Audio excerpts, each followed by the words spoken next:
안녕하십니까, 권종민입니다. 그제 제가 전화 한 통을 받았습니다.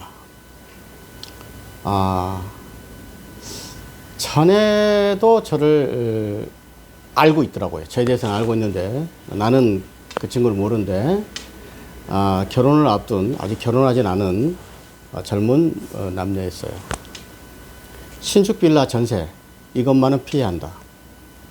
이거에 대해서 제가 꽤 고심을 했습니다. 이거를 언급할까 말까.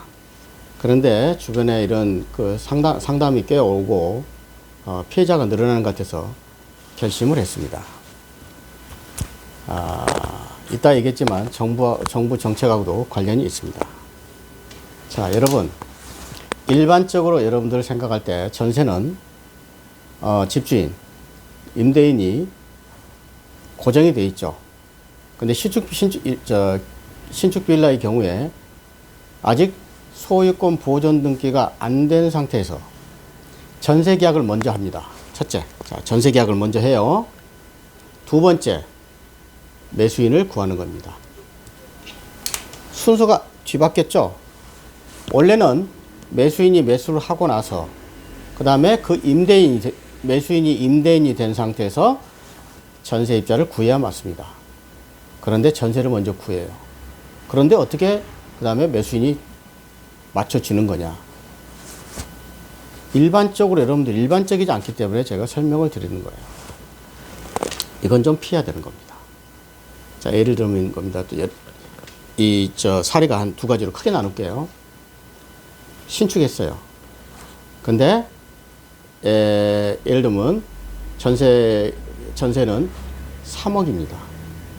근데 실제 분양가는 2억 8천이에요. 근데 전세가가 매매가를 처음부터 깡통주택이 시작되는 거죠. 왜? 이유는 뭐냐? 지금 현재 문재인 정부 때문에 그래요.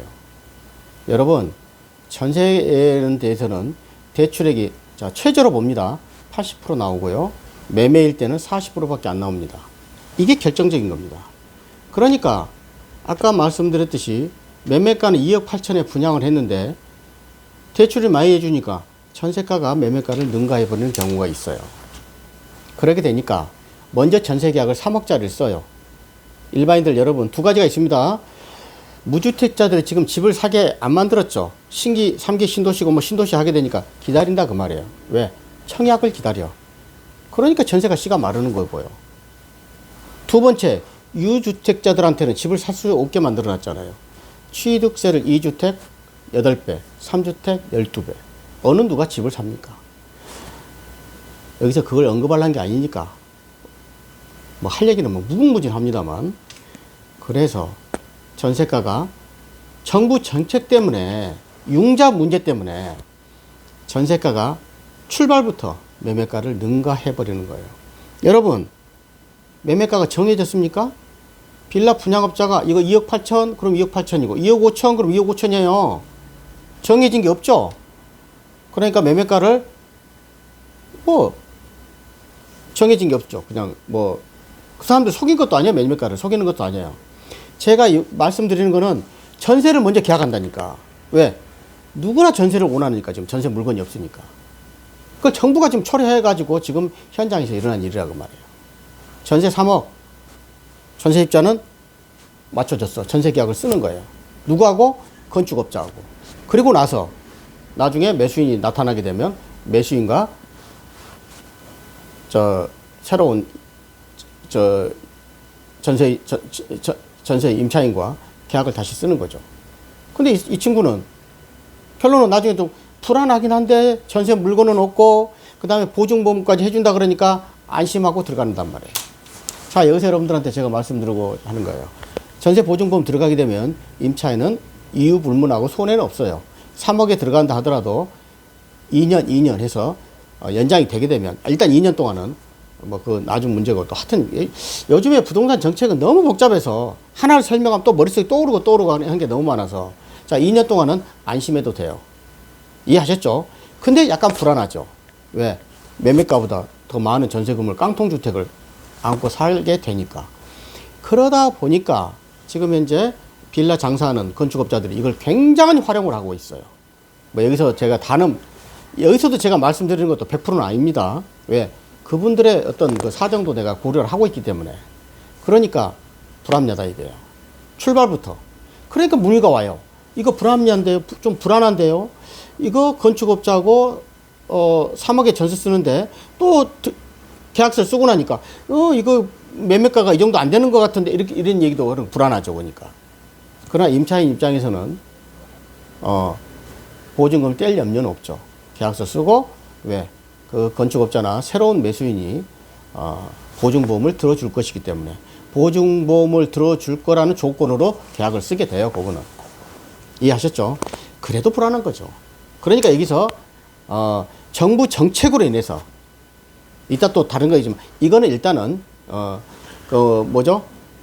대출 금액의 정책으로 인해서 전세가가 매매가를 능가한 계약이 출발부터 시작된다.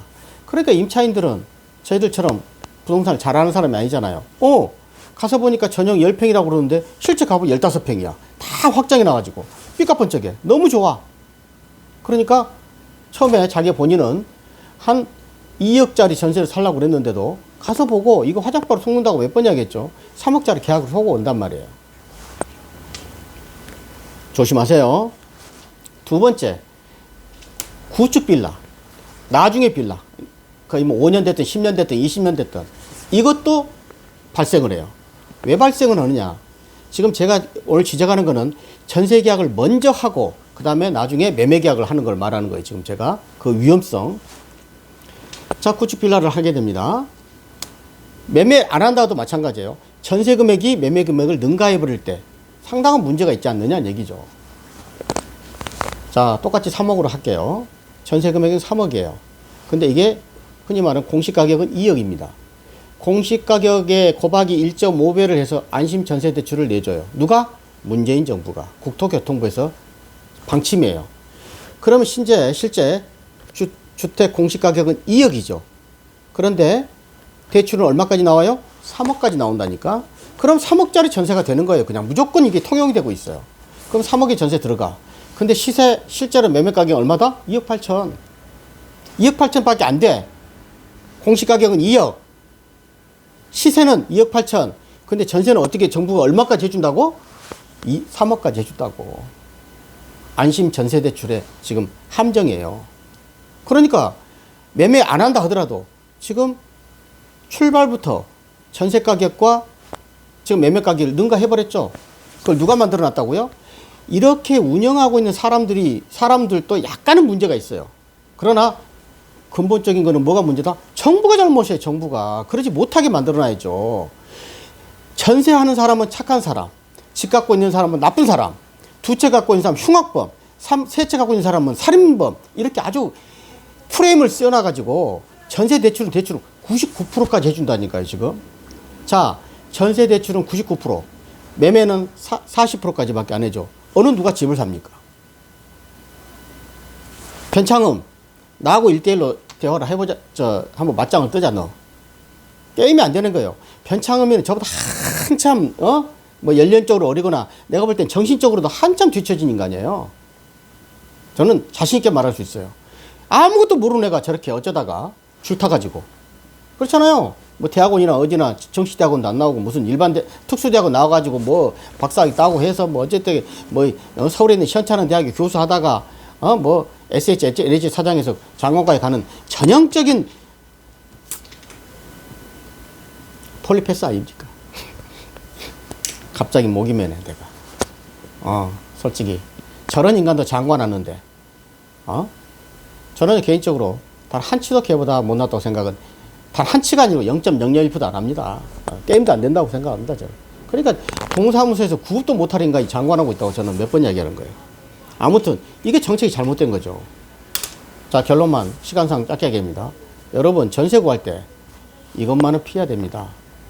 아까 말씀하셨듯이 신축 빌라일 때는 그 문제 다시 언급하기 그러니까 구축 빌라일 때도 구축 빌라일 때는 안심 전세 대출 때문에 그 전세가가 매매가를 능가해 가지고 둘 다 문제는 뭐예요? 전세 계약을 먼저 쓴다니까. 전세가 쉬우니까 집을 안 사려고 그러니까. 그러면 전세 금액을 3억짜리 쓰고 나중에 집을 시세를 보고 공시가 아무리 부동산 가서 시세를 물어보니까 2억 8천, 다 동일하게 제가 일부러 말했으니까 2억 8천밖에 안 돼. 신축도 2억 8천밖에 안 돼. 구축도 2억 8천밖에 안 돼. 구축은 굉장히 면적이 넓죠. 그 따지면 신축은 좁고. 아무튼 제가 여러분들 이해를 하기 위해서 3억 2억 8천으로 그냥 끊어놨으니까 이해가셨죠? 신축은 대출 금액 때문에 99% 대 40%.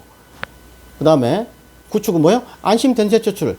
공시가격 고박 1점을 무조건 대출 나가는 거야. 그리고 보증보험 해줘버려요. 자, 그러게 되면 결론적으로 임차인 손해가 아닐까요? 손해 하나도 안 봐요. 보증보험 드니까. 만기되면 돈이 다 빠져나오니까. 임대인 손해 볼까요, 안 볼까요? 하나도 안 봐요. 왜? 전세 금액 올라갔잖아요. 아무도 안 봐요. 부동산 관계자들 손해 볼까, 안 볼까요? 안 봐. 이게 잘못된 거 아니니까. 정부 정책을 충실하게 따르는 죄밖에 없어요. 누구만 손해요? 정부만 손해요. 전세금을 올려놨잖아요, 지금. 올려버렸잖아. 이것 때문에 전세금이 올라가는 거를 누가 지적을 안 하니까 제가 지적을 해주는 겁니다. 감사합니다.